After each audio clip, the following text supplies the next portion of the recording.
Hola, Kevin here. Welcome to my sweet jam this morning.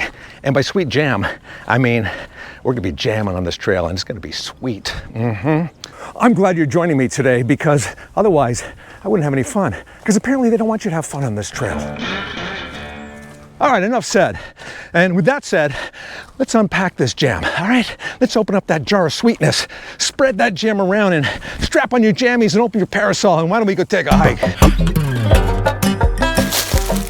My trailblazing buddy today is not only one of the most busy comics out there, she's also one of the most hilarious. And I kid you not. She takes her stand-up comedy all over the world. Europe, Asia, all the parts unknown, even known. She's got tons of stand-up specials out there. Murder Sheets, great title, and most recently, Space Camp. Not only is she a road warrior, but she's also a trail warrior. Yep, today we are hiking with the incredibly funny Liz Miele. I would follow you on Instagram and your tour. It's so extensive and it's like almost every day.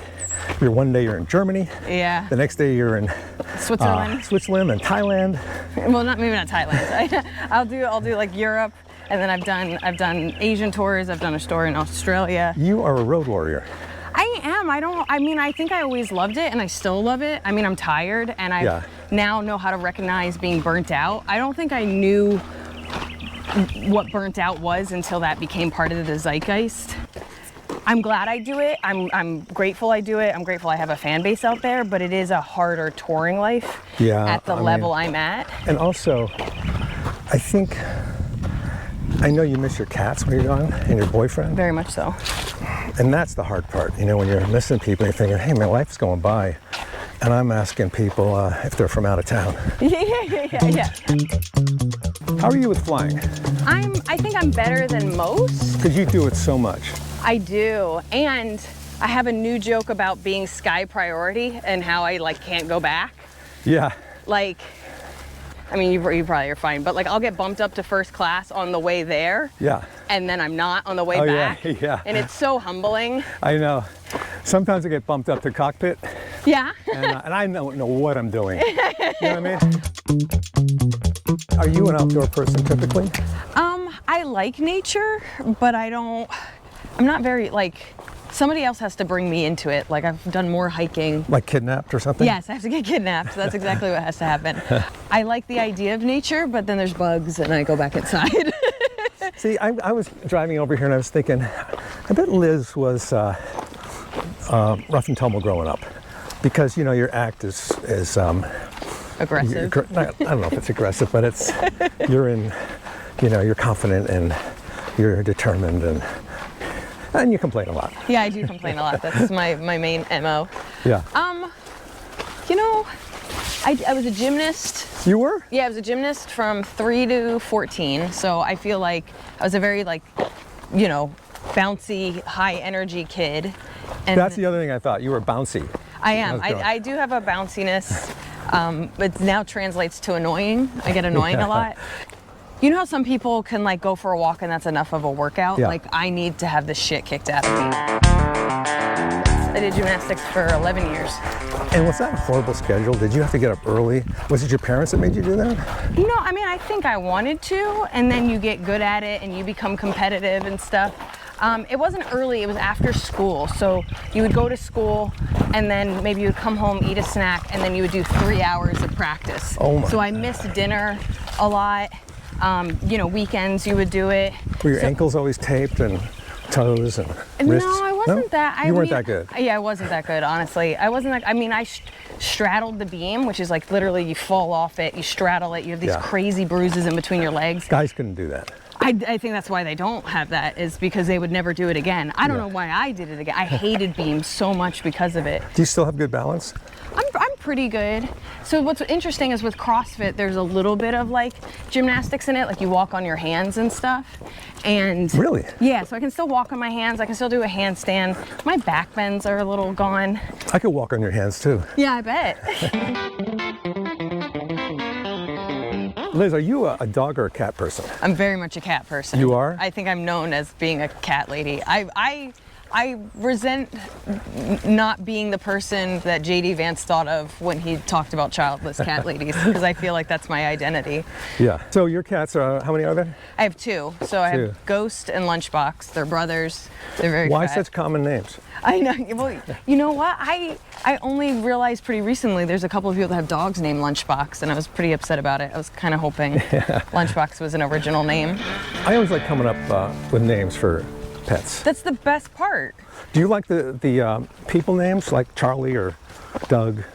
You know, there's certain, you'll meet a cat or a dog that you're like, yeah, that makes sense, that their name is like Buddy or something. Yeah. But most of the time it's like you can name them whatever they want, and some vet tech has to shout that. Like some vet tech has to be like, Buzzo the Clown, Buzzo the Clown Miele. More morphine for Buzzo. Yeah. I don't know, like I had my last cat's name was Revenge Abs. Oh, nice. And so he had a file that said Revenge Abs Miele. Like, I love that. That's like awesome. the best part of all of this, is that you can name it whatever you want. Yeah. Like, what's your son's name? Gable. Yeah, that was a mistake. It's a big mistake. Were you into Hello Kitty? I wasn't a big Hello Kitty, but I am. I remember this is the toy I was most excited about. It was a cat that had a leash and batteries in it, and it would walk. Oh yeah. We had real cats, by the way. Like, my parents are veterinarians. We lived next to a cat clinic, but this electronic, 1995 AI cat was like the best gift ever. I loved it so much. Wouldn't that be crazy if somebody brought that into your parents at the vet and said, hey, cat's not feeling well? Yeah, it's not. Do you have any AA batteries or anything? Must have been cool having parents as vets.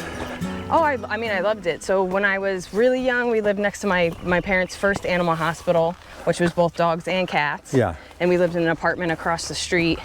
And then my mom started an all-cat clinic in New Jersey, and we had a house right next to my mom's cat clinic. So I didn't really have babysitters. I would just go over there and sit on the lobby floor and do my homework. Do you know, like when you're on a plane or a boat, they say, is there a doctor on the plane? And if there's not, they go down to the next cell. Is there a physician's assistant on the plane? Yeah. Is there a vet? Is anybody's parents veterinarians? Does anybody watch ER?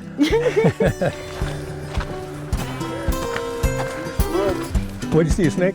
No, I was just going to give you some room. Hey, you're the best, man. I always said that about you. Hey, you look familiar. Me? Yeah. You a movie star or something? I'm a big movie star. There you go. Okay. Yeah. Movie star. He's a movie star? Yeah. Movie star. You see me in Oppenheimer? Oh, yeah. Yeah, that, okay. All right, man. I don't even remember seeing it, but I know I saw it. I feel like it's all about me right now. So do you want to take this and just walk out front? Yeah. Right here. Yeah, I can do that. Right here. Oh, up here? Right there. Okay. As long as you see.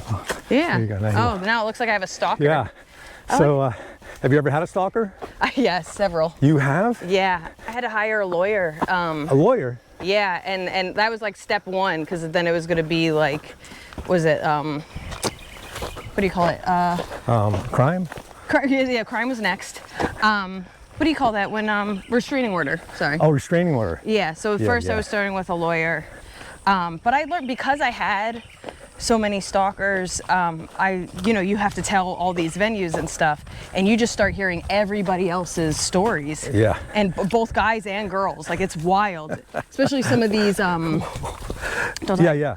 Guys never have stalkers, do they? No, they do, especially like, because I do a lot of like music venues. Yeah. And you'll see a lot of these, what do you call it? Like bands or like. Right. So I've not met one venue, one booker, one venue that hasn't been like, I got you, and gone like above and beyond. It was actually, it helped a lot with my belief in humanity going through it. Yeah. Because everybody was incredible about it. Oh, that's cool. Do you ever get to the point where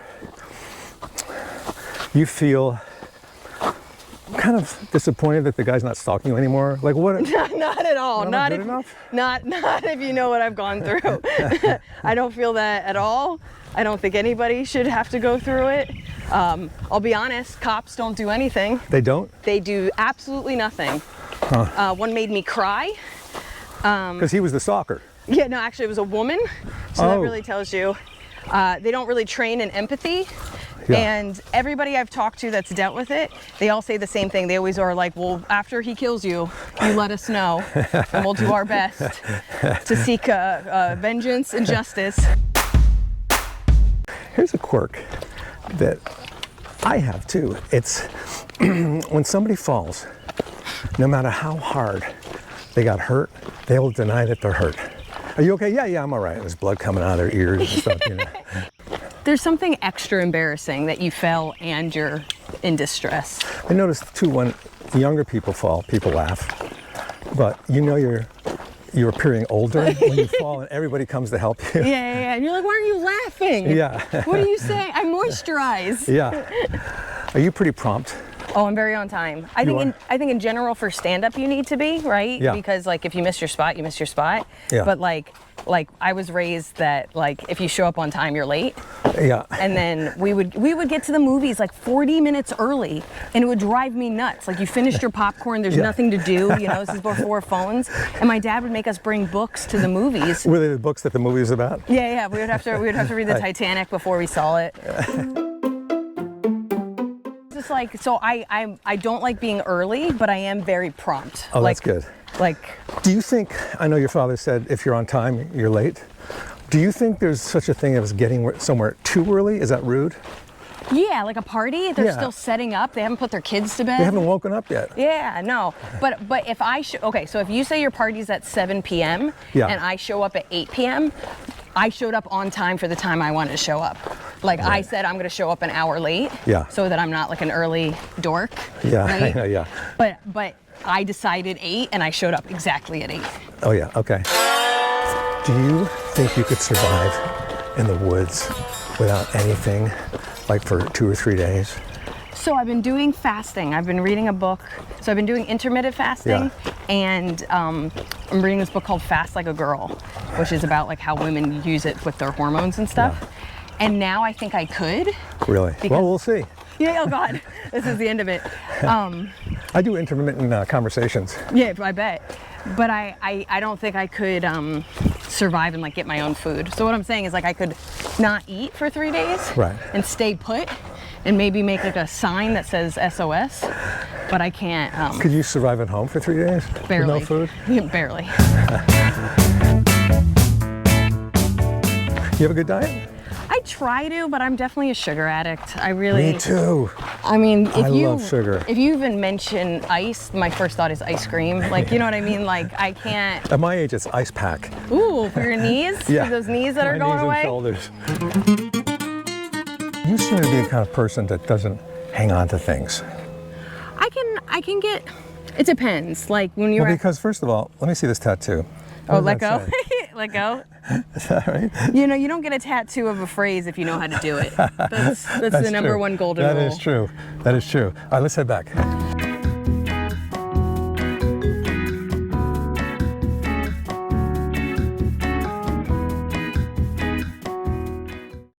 Liz, are you a good apologist? Good apologist? Yeah. I think I could give a pretty good apology. Really? I mess up a lot. So I think the key is knowing that you messed up and how you messed up, because a vague apology isn't an apology.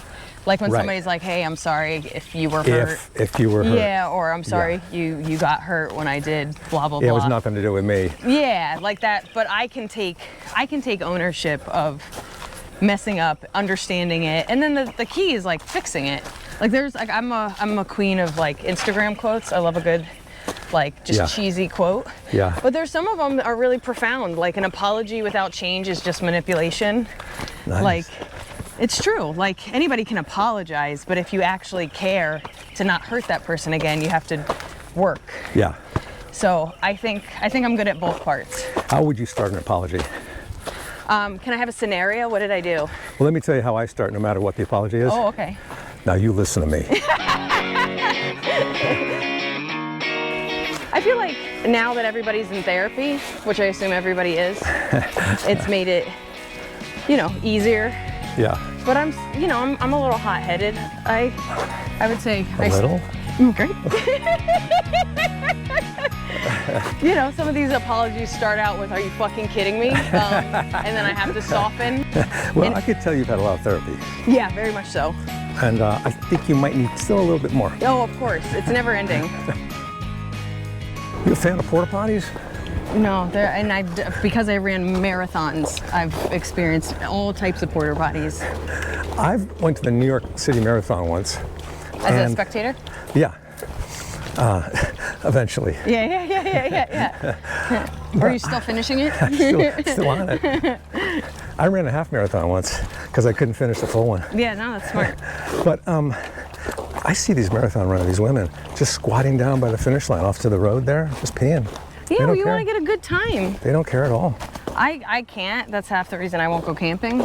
But there's nothing worse than like all you need to do is pee. You go in this porta potty and you're like, this was the biggest mistake. Like I would say that was the hardest part about doing marathons. Yeah. Is you go in these porta potties where you're just like, this isn't. I paid to do this. Yeah. I paid for this experience. And there's something about like extreme running that upsets people's gastrointestinal business. Yeah. So like these yoga. So these are some of the worst porta potties you will experience. I was watching Tiger Woods once golf, and the whole crowd is following him. Yeah. And he's got to go to the bathroom. So yeah, they're all following him, and then he goes into the porta potty. Everybody stops and waits. He comes back out. They all start following him again. Are there any rides in a carnival you won't go on? Oh. Are you a roller coaster person? I do like roller coasters. I can still do them, I think. After I shot my last special, my boyfriend wanted to go to Coney Island, and I hadn't been on a ride in like years, genuinely years. And there's something about, and we were early into dating, so it's just like you're early into dating. He's like, "Do you like rides?" And you're like, "The last time I checked in with my personality, I did, but I don't know." And then next thing you know, you're on this thing, and like as it's going up, you're like, "No, I don't like him anymore. I don't like him anymore." Well, you know, I think roller coasters are kind of like marriage. Once you get on board, you can't get off. You're done. You made the commitment. There's no stopping the roller coaster. Oh, there's a spin. Here comes another curve. Well, it was funny because maybe like a month into us dating, he looks at me and he goes, "Do you like roller coasters?" And I was like, "Is this gonna be a roller coaster?" Thank you, Liz. That was an informative hike. Oh man, I think I need to go back into therapy. She's got it together. And a gymnast. You should have seen her in the parking lot afterwards. She was flipping all the way to her car. Incredible. I hope you enjoyed my hike. If you did, please subscribe, hit notifications, swipe, tap, insert, whatever it takes. We'll catch you in the next switchback. Happy trails.